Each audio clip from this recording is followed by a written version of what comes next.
You ever give your whole life to something, only to have it ripped away like it never mattered? That's what happened to me. I worked at Lorntech for 14 years. Started in customer service, worked my way up to regional director. I knew every system, every client, every quirk in that damn company. And more importantly, I loved it. My boss, Charles Lorne, was old school. Fair. Sharp as hell. Treated me like a daughter. Never made a decision without walking it through with me. We weren't just coworkers, we were a team, and then he died, sudden. Stroke. No warning. No goodbye. Just gone. The funeral was rough. But the real gut punch came 2 weeks later, when his only son, Brent, strutted into HQ like he owned the place, which, technically, he did now. Brent Lorne, 25 years old, business degree from some overpriced coastal school, hair like he was trying out for The Bachelor. He introduced himself by saying, "I'm not here to make friends. I'm here to modernize this fossil." That fossil paid for his entire life. At first, I tried to stay optimistic. Offered to help with the transition, show him how we ran things. I figured he'd lean on the people who knew the company inside and out. Nope, within a month, he started gutting departments.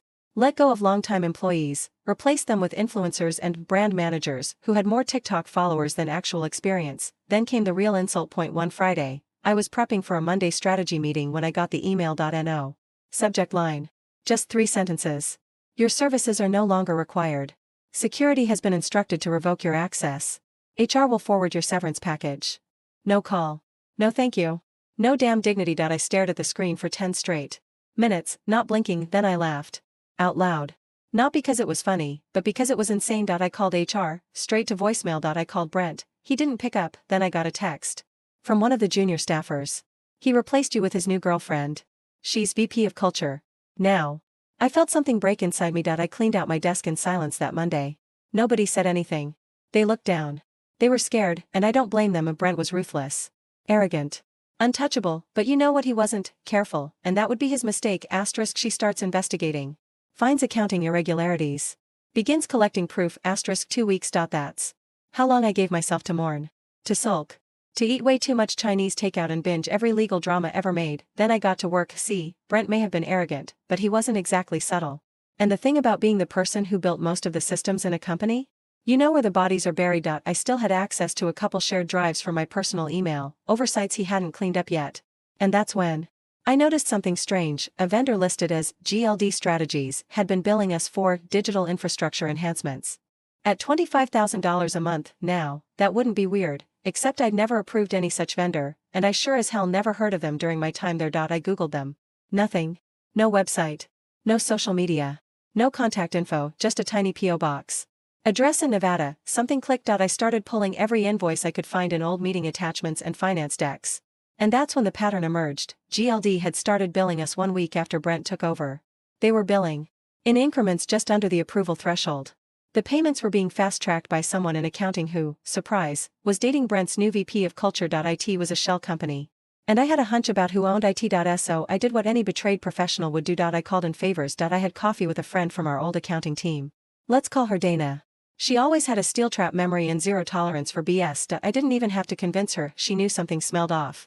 Said people had been fired left and right, but Brent and his girl were throwing launch parties and flying to brand retreats in private jets. She gave me 3 more invoices, internal memos, and a redacted audit report someone had tried to bury. It all pointed to one thing: Brent was embezzling from his own father's company. Now, I could have gone straight to the media, but I wanted this to stick.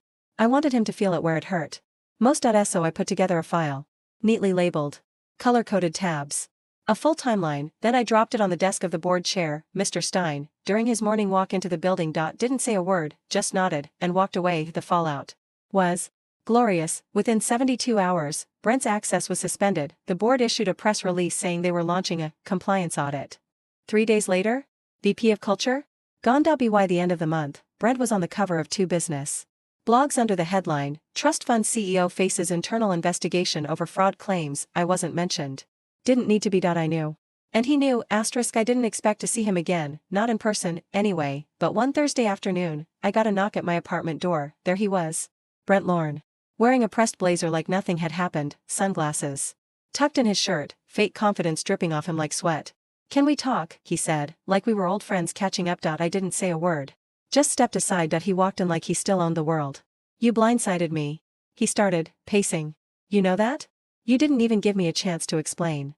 I raised an eyebrow. You fired me by email, Brent. Replaced me with your girlfriend. What part of that needs explaining? His jaw clenched. He wasn't used to being challenged. You don't understand the pressure I was under. My father left me a mess. You think I wanted to do all this? He spun a sob story, how the company was sinking, how he was just trying to innovate, how his dad never trusted him and how I had always gotten the attention. I waited until he stopped pretending to be the victim, then I said calmly, you stole from your own company. You buried it under fake vendors. You threatened employees to stay quiet. This isn't about pressure. This is about greed. He didn't deny it, instead, he smiled. Look, I know you're angry. But we can fix this. I still have pull with the board. I could get you a consulting gig, twice your old pay. That's when I realized something. He wasn't here to apologize. He was here to bribe me. I leaned forward. You really think I'd come back and clean up your mess? For money? He straightened up, suddenly cold. Then you leave me no choice. And just like that, the charm dropped. He warned me that if I didn't back off, if I didn't call the board and clarify my involvement, things would get messy. You've got skeletons too, he said. We all do. That was his mistake. He assumed I hadn't planned for this. I opened my laptop, tapped a few keys, and turned the screen to face him. Live feed of him recorded everything he just said, streaming to a secure cloud folder and a third-party journalist I'd met 2 weeks earlier. Brent's face drained of color. You recorded me? I nodded. And you just admitted to bribery and blackmail. That'll pair nicely with the financial records you doctored.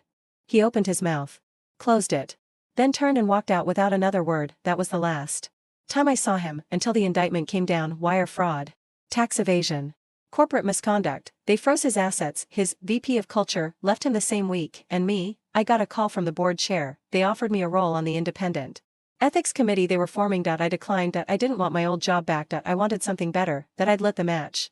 The day the news broke about Brent's indictment, I didn't pop champagne. I didn't scream with joy. I just stared at the ceiling of my tiny apartment and felt hollow. You'd think justice would feel triumphant, like fire through your veins. But it didn't. It felt like silence. Heavy, dense, choking. After spending almost a decade building someone else's empire, giving my loyalty, my late nights, my weekends, the only thing I walked away with was a severance package that couldn't even cover a month's rent, and a name that felt stained by association. Brent Langston was officially being investigated for financial misconduct, tax fraud, and multiple counts of corporate abuse. His face was all over the news, pinned like a villain. And yeah, I had a hand in that, but still, I wasn't celebrating, because while he was going down in flames, I was sitting in the ashes. The first few weeks after LornTech's implosion were brutal. I stopped opening my blinds. I didn't answer texts. My fridge was empty. And honestly, I didn't care. I was tired. Not the kind of tired sleep fixes, the kind that settles in your bones and makes you forget why you even bother getting out of bed. It was more than losing a job. It was betrayal. And grief. And identity loss all wrapped into one. I'd been VP of strategy for 5 years. And before that, I was the golden girl. The one who always had Brent's back. The one who defended his decisions in boardrooms, sacrificed personal time to show leadership, and brushed off his creepy late-night texts like it was just part of the hustle. I sold myself for stability, and in the end, I got thrown out like trash. The worst part, people I thought were friends ghosted me. Coworkers I mentored didn't return my calls. Some even posted things online like, we had no idea what was going on behind the scenes, as if they weren't cheering Brent on a month earlier. Fake. All of them. That's when I realized something. In corporate America, loyalty is a lie. You're only as valuable as your silence, and I wasn't silent anymore. One rainy afternoon, maybe 3 weeks after the scandal exploded, I dragged myself out of bed and opened my laptop. It took me 10 tries to even start typing my name into LinkedIn. I wasn't sure what I was looking for. Freelance gigs, maybe? A remote position. I ended up closing the tab, because what would I even put on my profile? Help take down a CEO. Looking for new opportunities. Preferably ones that don't require kissing ass. Yeah, not exactly a winning resume, but then something strange happened. My inbox started filling up, not from recruiters or hiring managers. From women, former interns, assistants, junior analysts.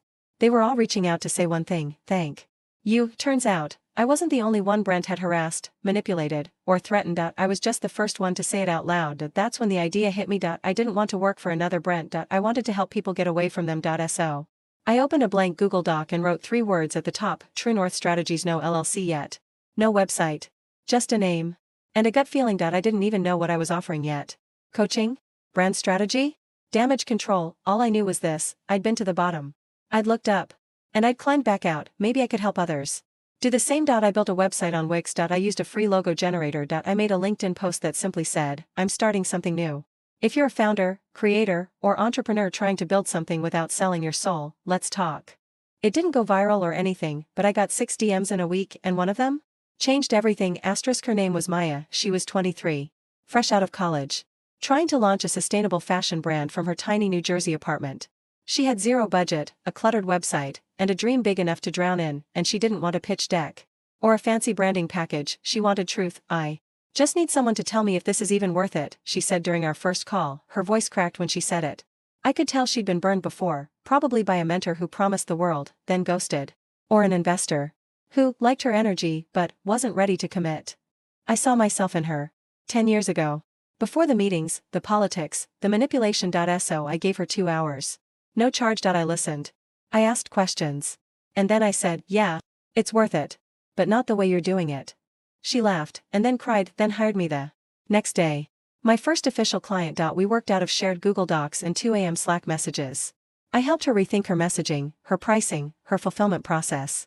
We rebuilt her launch plan from scratch, and when she sold out her first pre-order batch, only 50 units, I cried.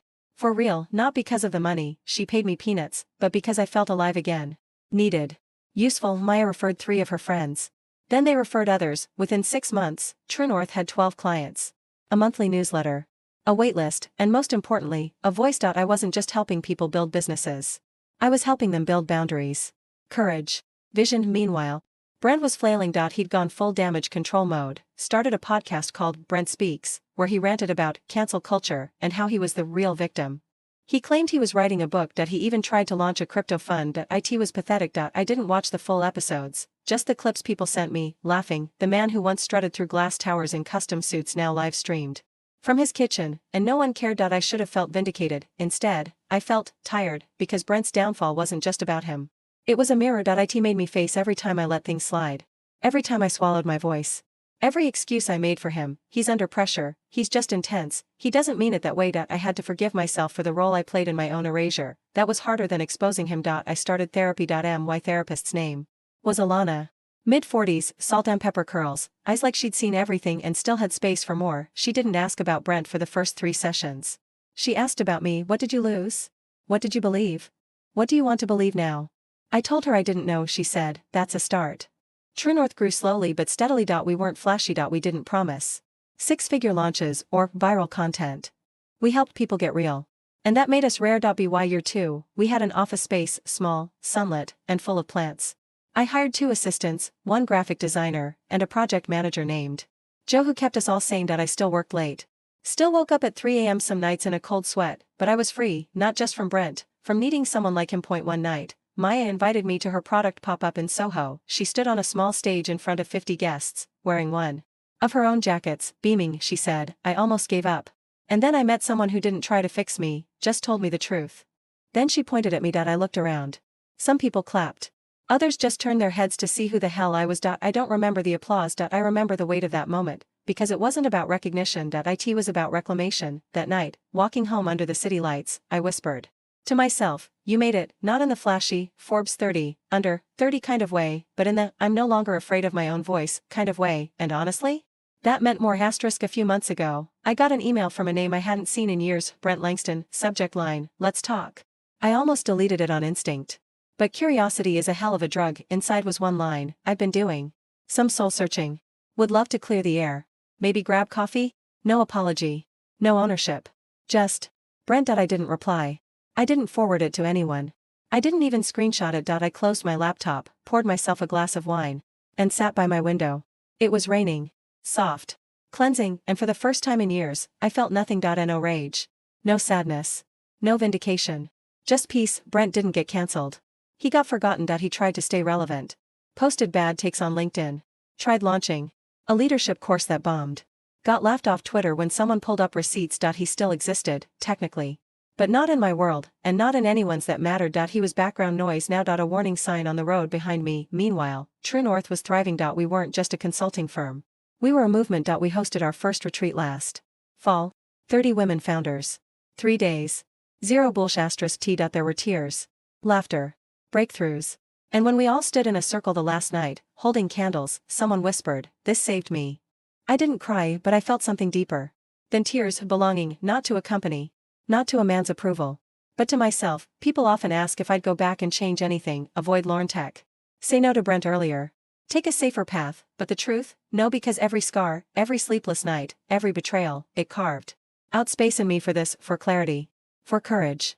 For others. If I hadn't burned, I never would have built. I still keep the first logo I made for True North in a drawer. It's ugly. Off-center. Pixelated, but it reminds me of something, that even from the worst places, we can start. Even with nothing, we can choose truth over silence, and even when someone tries to erase you, you can write yourself back, louder than ever.